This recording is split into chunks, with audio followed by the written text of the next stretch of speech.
Ladies and gentlemen, welcome to 5 Technology News. This is your host, Dr. Yavuz Selim Sılay, physician, entrepreneur, and venture architect. I'm really thrilled and excited to share the top technology news around the world. Let's get to our news. Our first news is about Facebook. Facebook will ban new political ads a week before the election. Our second news is about Apple. Apple to build 2 of the world's largest wind turbines in net zero climate impact pledge. Our third news is about iPhone. Do you know that iPhone unit sales have been declining steadily for the last 5 years? And our fourth news is about Google Cloud. Google Cloud awarded defense contract for cancer research. And finally, our last news is about Amazon. Amazon's new fitness tracker listens to your voice to figure out your mood. Let's get to our 5 technology news. With the first news with Facebook. Facebook will ban new political ads a week before the election. In an interview with US network CBS, Mark Zuckerberg said his company was focusing on providing accurate facts to voters. In a statement, Zuckerberg said he was worried about potential post-election violence in a nation so divided and with this year's vote counting shaping up to be a lengthy process. The move comes after the social media company suspended more than a dozen accounts related to a fake news outlet suspected of being a part of a Russian influence operation. Facebook, along with Twitter and Google, came under fire after the 2016 presidential election for failing to detect and purge Russian meddling intended to sway the outcome in Donald Trump's favor. Critics say Facebook is still not doing enough. Existing ads will be allowed to run right up to the election. Twitter last year banned political ads altogether, and Google has limited the ways election advertisers could micro-target voters. Facebook says it will prohibit all new political ads in the week before the November 3rd US presidential election, as well as the future elections.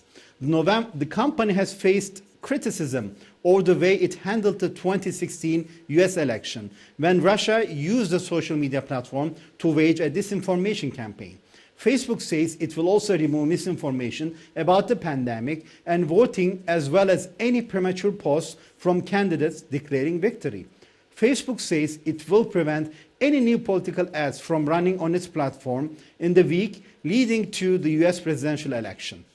The company said that the advertisers could reuse existing ads up until election day, but that there will not be enough time to contest new claims made in new political or issue-based ads. In the week before the election, we won't accept new political or issue ads, the company wrote on Twitter. Campaigns will still be able to run ads like get out the vote efforts, but in the final days of an election, there may not be time to contest new claims. The idea is to stop misinformation from spreading widely in the crucial final days before Americans are able to vote in person. It is part of a set of wider measures Facebook is taking to boost voter turnout and avoid foreign election interference. The company said it would delete posts with clear misinformation about COVID-19 and voting, as well as premature posts from any candidates declaring victory. It will promote authoritative information about how to vote at the top of the main Facebook site and Instagram, it said. It also said it would delete posts that might lead to voter suppression. The company also said it would limit message forwarding on the Facebook messaging app to reduce the spread of misinformation among individuals or private groups. It has previously taken similar measures on WhatsApp. Zuckerberg worried about civil unrest. Facebook CEO Mark Zuckerberg wrote in a post that he was worried about increased risks of civil unrest in the US, and the election is not going to be business as usual, he wrote. We all have a responsibility to protect our democracy. That means helping people register and vote, clearing up confusion about how this election will work, and taking steps to reduce the chances of violence and unrest. Facebook will be keen to avoid a repeat of 2016's presidential election, for which it was heavily criticized when Russia used the social network and other online platforms in an effort to sow discord and damage Hillary Clinton's candidacy. The company earlier this week announced it had uncovered an operation on its site linked to a Russian organization that interfered with the 2016 election, the Internet Research Agency. Facebook removed pages for a site called Peace Data that social media experts at Graphica said was a Russian operative masquerading as a legitimate news site targeting democratic socialists, environmentalists, and disgruntled Democrats. The site successfully recruited progressive US journalists to write about a range of issues. So, ladies and gentlemen, the 2020 election is shaping up to be a contentious battle. President Donald Trump has hinted that he may not accept the election outcome and ensure a peaceful transition of power. I have to see, look, I have to see. I'm not just going to say yes. I'm not going to say no. And I didn't last time either, he said in a July interview. And therefore, this will be very important. Our second news is about Apple. Ladies and gentlemen, Apple to build 2 of the world's largest wind turbines in net zero climate impact pledge. Apple has announced that it will construct 2 of the world's largest onshore wind turbines near Esbjerg in Denmark in an expansion of its investment in renewable energy. Via a press release, Apple explained that the new 200-meter tall turbines will produce 62 gigawatt hours of energy every year, enough to power almost 20,000 homes. The area will also function as a test site for more powerful offshore wind turbines that may be constructed in the future. The power produced at Esbjerg will support the Apple data center in Viborg, with all surplus energy going to the Danish grid. The Viborg data center helps to power the App Store, Apple Music, iMessage, Siri, and other services in Europe. Apple has already constructed one of Scandinavia's largest solar arrays to power the data center. Combating climate change demands urgent action and global partnership, and the Viborg Data Center is powerful proof that we can rise to this generational challenge, said Apple's Vice President of Environment, Policy and Social Initiatives, Lisa Jackson. Investments in clean energy deliver breakthrough innovations that bring clean energy and good jobs to business and local communities. This is an area where we have to lead for the sake of our planet and future generations. Last month, Apple announced its intention to become completely carbon neutral by 2030. The new investment in onshore wind turbines is expected to help the company achieve its net zero climate impact goal within the next decade and will aid Apple's efforts to transition all of its Europe-based suppliers to renewable power. European Apple suppliers Henkel and Tesa SE, DSM Engineering Materials, ST Microelectronics, and Solvay are all reportedly working towards clean energy solutions for their Apple fulfillment. German Apple supplier Warta has this week committed to running all Apple production with 100% renewable energy. Ladies and gentlemen, our third news is about iPhone. iPhone unit sales have been declining steadily for the last 5 years. The number of iPhones Apple now sells is actually going down. So why is the company making more money than King Midas? So we all know Apple is far from hurting for money. In fact, as Bloomberg reports, Apple shares have soared 76% this year, making it the first US company to surpass $2 trillion value in market. And yet sometimes it takes looking at something differently. Dare we say, sometimes we have to think different to get behind the numbers to understand some interesting trends. Take iPhones, for example. Apple derives a huge chunk of its revenue from iPhones, and despite the challenges of COVID-19 and lockdowns, Apple continues to print cash at a prodigious rate. Apple publishes a consolidated statement of operations as part of each fiscal quarter financial report. As of the July 30, 2020 quarterly report, Apple iPhone's revenues for 9 months, not a year, jumped from $109 billion in 2019 to $111 billion in 2020. Interesting, fiscal year 2020 Q2 numbers were down year over year. Apple did hit a bump in the road in April at the end of its second quarter and right in the middle of the lockdowns from the novel coronavirus. Apple reported iPhone sales of $29 billion in the second quarter of 2020 compared to $31 billion in 2019. By the end of Q3, year over year, iPhone sales rebounded. Apple's quarter third report is $26.42 billion this year compared to $25.9 billion in the same quarter last year. So, the revenue is going up, a trend Apple has generally enjoyed since the launch of iPhone. But what about unit sales? That's where it gets interesting. Taking data quoted from Bloomberg, when we look at the sales estimates, iPhone sales, as they are normally depicted, the scale starts with zero and goes up to $250 billion. And now we can see that there are some changes. The changes strongly reinforce the unit sales drop over the past few years. So when you look at it, as you can see, in 3 years from 2016 to 2018, Apple's top-end price more than doubled. Since many Apple buyers succumb to the Apple's reality distortion field and like buying high-end, including myself, fully equipped iPhones, that's going straight to Apple's bottom line, despite the reduction in actual units sold. So as for the future, Apple is expected to introduce 5G models later. And all that extra hardware has got a cost. Additionally, the Bloomberg article mentions that it is expected to introduce a 6.7-inch phone, the largest it has ever produced. So I bet the addition of 5G, the large 6.7-inch screen, the possible addition of LiDAR, and of course the magical unicorn dust that Apple ships in every new iPhone will all conspire to boost the top-end price. So I wouldn't be surprised if we see an $1,800 and maybe even $2,000. So therefore, Apple is losing new iPhone users at a drip pace, but the users it's keeping are spending more. And that doesn't even include what they spend on the AirPods, Macs, iPads, watches, and that are sealed with dragon's breath and come in special white boxes enchanted with elves.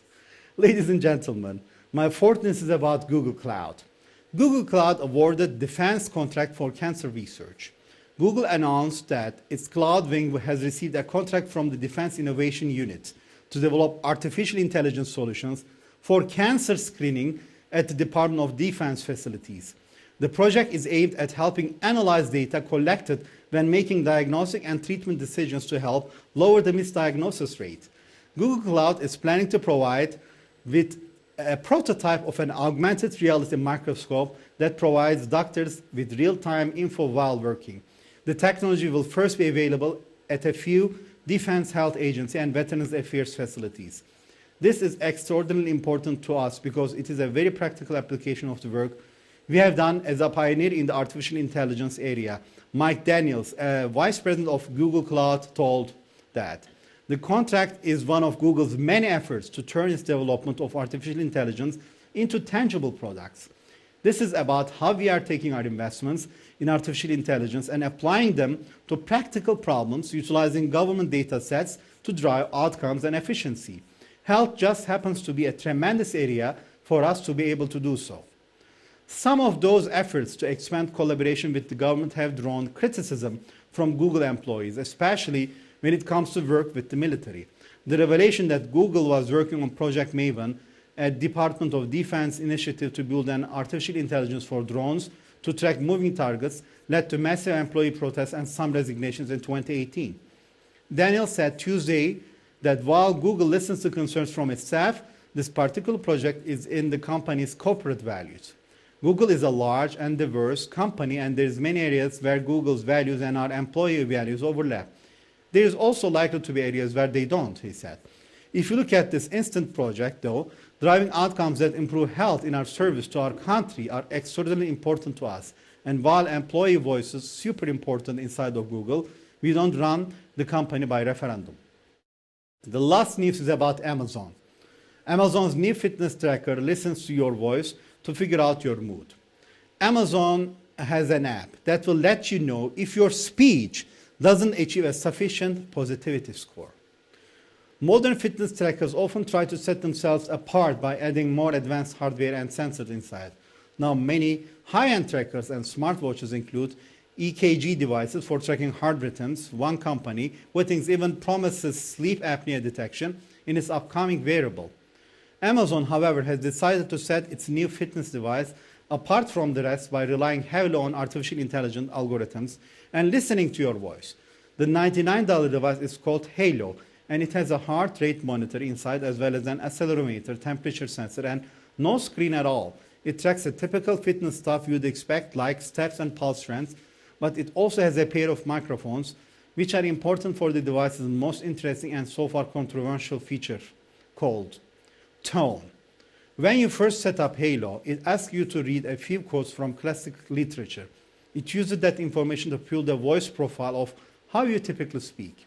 The device will then listen to you as you talk during the day and use an algorithm to give you a positivity score regarding your speech. If it determines that you don't have enough positivity when you talk, it will give you suggestions about how to cheer up your speech pattern. Many people already fear that smart assistants like Amazon's own Alexa are already listening to everything they say, which makes the prospect of strapping a dedicated listening device to your wrists all day seem dubious. Amazon says that the watch will intermittently listen throughout the day, or you can specifically trigger it to listen for up to 30 minutes by pressing the button. There is a hardware switch to turn off the microphones completely, but that defeats one of the key functions of the device. Amazon has tried to get out ahead of the obvious security concerns involved with tone. The company claims that all of the speech processing and analysis happens in the app or on the device itself. It never makes its way to the cloud. Once the processing is done, the recording gets deleted and isn't saved anywhere. That's a departure from how Alexa works. You can go and listen to recordings of your Alexa requests right now by logging into your Amazon account. Even with secure recordings, there is still the somewhat murky issue of how the algorithm perceives your speech patterns. Obviously, a person's speech patterns can change for a variety of reasons, whether it's their mood or a simple stuffed nose. So Amazon isn't alone in this department. Grammarly, the online copy editing tool that checks your spelling and grammar as you type, has a similar tone detection service that analyzes the phrase you type and tells you how it perceives your words with a simple emoji. It can rate your typing with qualifiers such as accusatory, formal, encouraging, or regretful. Since it's happening with typing, it's obviously working on a different level than Amazon's technology, but it could have a similar effect on guiding how users communicate. The neutral rating in Grammarly comes with a straight-faced emoji that looks unimpressed or negative. I have it on right now, and it suggests the tone of this post is concerned, which isn't totally inaccurate. So it's clear that Amazon plans to expand on its Halo brand more in the future. The band costs just $99, but it will likely enjoy the regular cycle of deep price cuts that Amazon typically employs in order to bring people into its infrastructural services. Right now, you can pre-order a Halo for $65, which includes 6 months of Halo subscription. So once you're in the system, Amazon plans to keep users by implementing a health point system, a familiar technique, or fitness tracker. You get a base goal of 150 somewhat nebulous points per week. You can earn them by walking, but you can earn more by running. You lose a point for every sedentary hour you spend per day beyond the 8 it expects you to spend at your desk. And it's reminiscent of Nike's fuel points from when it made its own fitness tracker. So the voice tone doesn't factor into your points total, but the features together put a strong emphasis on encouraging users to shape their behavior around the artificial intelligence-driven suggestions. It's not uncommon to feel like you're letting your fitness tracker down when you don't hit your goals. Now your tracker can hear the sadness in your voice when you talk about your failure, and it can give you some AI-based tips on how to sound more chipper. Ladies and gentlemen, this is your host, Dr. Selim Sılay, physician, entrepreneur, and venture architect. Stay tuned to NTR, and looking forward to catching up with you on our next show. Take care and all the best. Bye.